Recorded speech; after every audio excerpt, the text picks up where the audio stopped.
Hello, welcome into my studio. I want to tell you guys today about my non-toxic oil painting studio that I just absolutely love, and I feel like I now have a very good grasp on it as I am further into my painting career. What makes my painting studio non-toxic? Well, I don't use solvents or mediums, but what I do use is linseed oil. Just pour it into this little container, and this is how I thin my paints if I need them to be a little bit more fluid. Usually just squeeze the paints out and paint with them kind of thick. So I will mix my colors, and if it's nice and thick, that's okay because I like the texture. This is a great alternative for the mediums that you would usually use to thin your paints. Now, I know someone's going to ask me, what do you use to make your oil paints dry faster?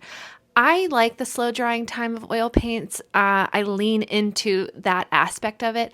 I can mix a color and then I can leave my studio for a few days and come back and the color is still completely wet, and I love that. I use this non-toxic brush cleaner, and it kind of acts as a solvent. I fill my little container up. I rinse my brushes out, and then after the painting session, I will wipe my brushes out really, really well and then put them into this little jar filled with Murphy's oil soap. Soap is like fantastic for oil painting because it is supposed to cut through oils on hardwood floors.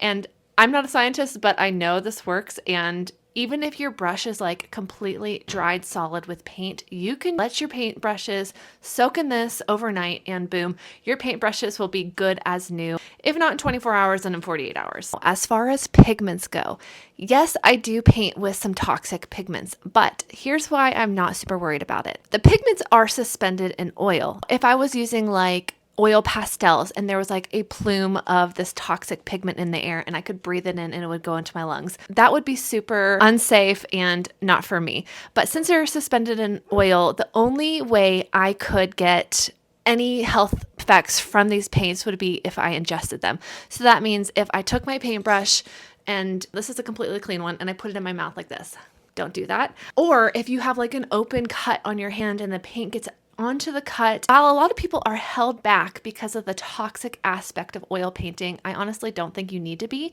Oil paints are just as toxic as acrylics if you know how to use them correctly. Don't be held back, jump into oil painting, and if you have any questions at all, I would love to answer them down in the comments below. I think everyone should experience painting with oil at least a few times in their life because it is like painting with frosting. It is just absolutely fantastic and wonderful, and I will never not paint in oil.